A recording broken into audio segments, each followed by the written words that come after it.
I have been debating on posting this. Not because I have been scared, but simply because this is my first post since joining Reddit.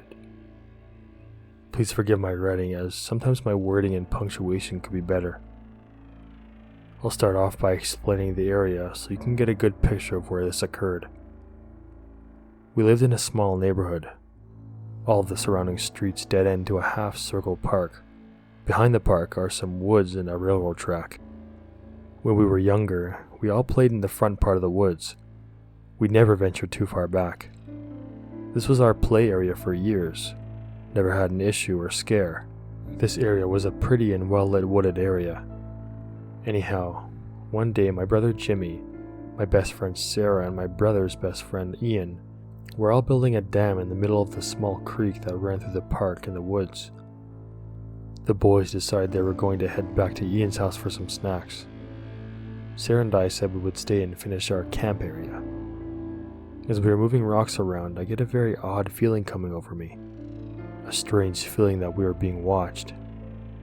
I immediately think it's one of the boys trying to scare us, and just continue with what we're doing. Sarah and I lit up some big rocks and head back to the creek and put them down at the dam. I get that feeling again, and as I stand up I see something straight in front of me, about 30 feet away. I can't clearly make out what it is yet, because it's behind a bush, and I do see that it is a pattern of red and blue. I know that's nothing the boys had on, so at this point I'm focusing, trying to figure out what it is. As I'm scanning up the bush, I start to realize it is a clown. I shit you not. My heart started pounding immediately. The clown's and my eyes lock. He's wearing a blue and red hat with a reverse patterned red and blue jumpsuit. I grab Sarah's shirt and immediately pull her upright, and she notices the man right away. He's smiling with a full face of makeup and has a huge knife. We both say nothing and start running as fast as our legs can take us. He begins to follow. We can hear twigs snapping and the ground crunching, but we are booking it. We run through the front of the woods, through the side of the park, and up her dead-end street. Ian and Jimmy are 2 houses up from the end and see us running and are screaming, "What's going on?" While running past, we scream, "A clown," and they start laughing. We're still running, screaming for our lives, and finally make it to the middle of the street where Sarah's dad, Danny, is now running out the front door because he hears us screaming. We meet Danny right at the beginning of the neighbor's house.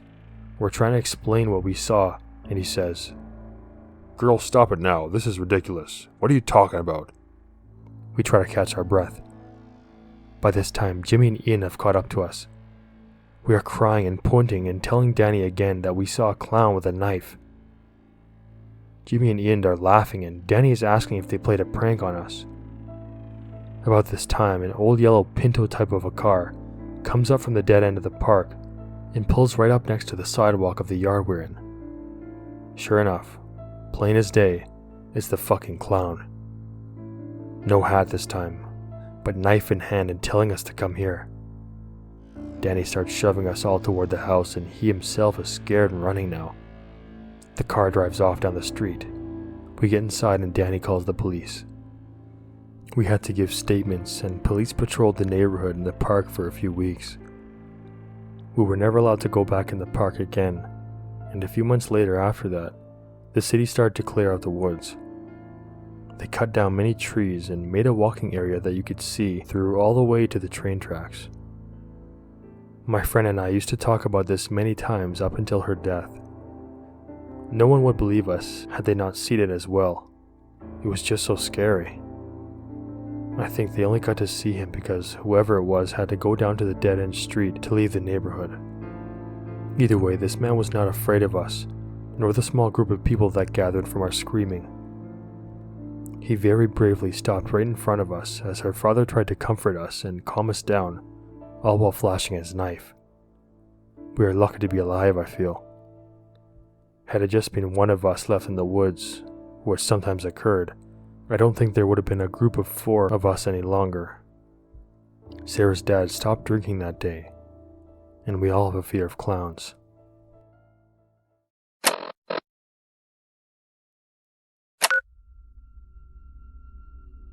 This happened about 5 or 6 years ago. Me and my friends were freshmen in high school. We frequently went into the woods near our school that had some abandoned structures. Sometimes we went in there to smoke, spray graffiti, or just otherwise explore. It was always a pretty fun time. On a fall day after school, we decided to go exploring the woods as we would usually do.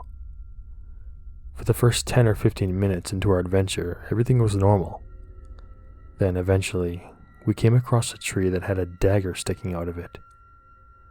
I immediately got a horrible feeling. One of my friends, Nathan, went over to the tree and took the dagger out, and sure enough, it was 100% real. I'm not exactly sure what I was thinking, but part of me was hoping it was some sort of gag toy. We all just kind of looked at each other, a little weirded out, but didn't think much of it. We maybe thought someone left it there before we came, to mess with whoever came across it. That's what we were all hoping for.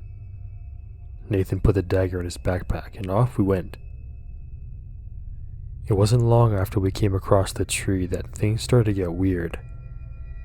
I was the first to notice it. There was a man in all black following us, keeping a good distance away. He was always to the right of us, hiding behind some trees. From what I could see, he looked to be an average height man wearing a black hoodie, black jeans, and black boots. I wanted to leave the second I saw him, but when I told my friends what I had just seen, I don't think any of them believed me. They just kind of laughed it off. Either they thought I was seeing things, or they thought someone was just messing with us, and they didn't feel very threatened by it. By the time we were about 40 minutes into the woods, was the time when we saw him. This time he was a lot closer, about 30 feet away from us. I still couldn't make out much detail about his face because he had his hood on and his head down, although I could see he was wearing a white t-shirt underneath his hoodie. Everyone froze for a brief moment, as there were 4 of us, and we just stared, not really sure what to do with the situation. Everyone stood in silence for about 3 very long, very scary seconds, until he ran further back into the woods behind some trees until we couldn't see him. I grabbed onto Nathan's arm, who was now the closest to me, and said, "We have to go. Now." I had a horrible pit in my stomach. At first, we made our way back to the entrance of the woods at a jogging pace. I think we were all trying to downplay the experience in our minds to not invoke pure fear and panic. We kept at that pace for a minute or two until we heard leaves crunching and sticks breaking behind us. We turn around, and there he is trailing us. We started running, and he starts chasing us. I was the one behind the group, so the man was closest to me, and I could hear his heavy breathing. That's how close he was to me. An arm's length away. We picked up our speed, and I thought for sure I was going to pass out because I was fairly out of shape, but luckily we made it out in about 25 minutes, stopping once or twice to catch our breath when the man wasn't in sight. Once we all got out, we just kind of looked at each other, trying to figure out what the fuck just happened. We didn't talk about it much after that. I don't think any of us wanted to think about it for too long. Looking back on it now, we probably should have reported to the police, in case that man tried to hurt any other innocent kids going into those woods. But unfortunately, the thought didn't cross our minds. I don't know if it was him who placed the dagger in the tree, or why it was there, and honestly I don't want to think about it. I don't know why he was there or what his intentions were. I'm just glad we got away, and I hope he hasn't hurt or tried to hurt anyone since. So, to the man who followed and chased me and my friends in the woods, let's not meet again.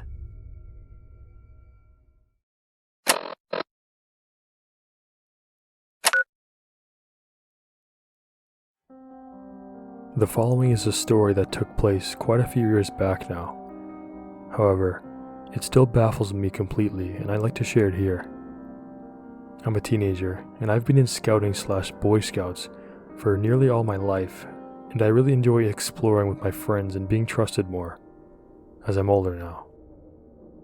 A few years ago, me and 2 girls named Amy and Harriet were asked to head into the woods surrounding our campsite to find a long, straight stick suitable for carving into a point. Bear in mind that I was a lot younger back then.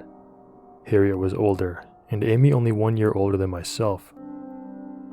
We had been walking in deliberately the same direction as to not get lost, and memorizing the surroundings as we went, in order to find our way back easily. About 15 minutes in, we couldn't find anything to take back, so we turned around to return to the campsite. That's when the initial panic set in. The trees had almost unnaturally knitted themselves together in such a way that it seemed our path was non-existent in the first place, like it had just vanished. We looked around 360 degrees, and now everything looked exactly the same. Trees we could have sworn were different from one another appeared as all copies of the same tree.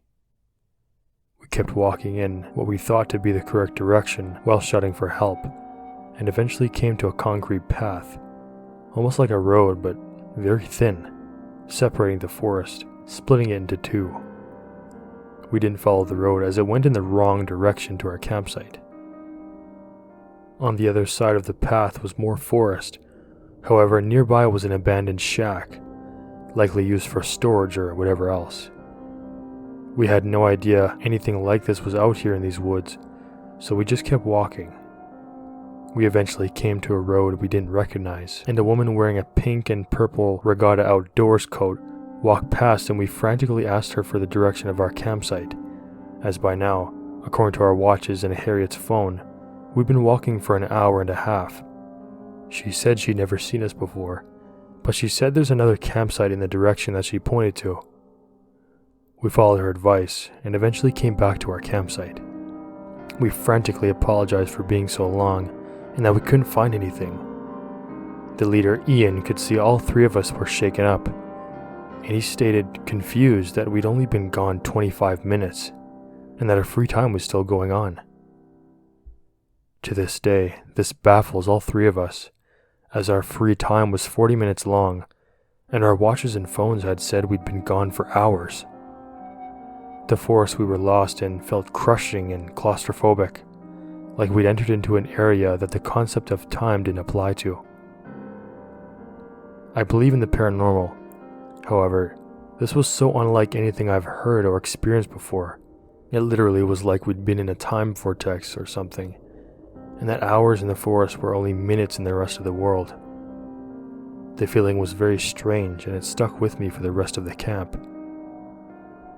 Thanks for reading my story.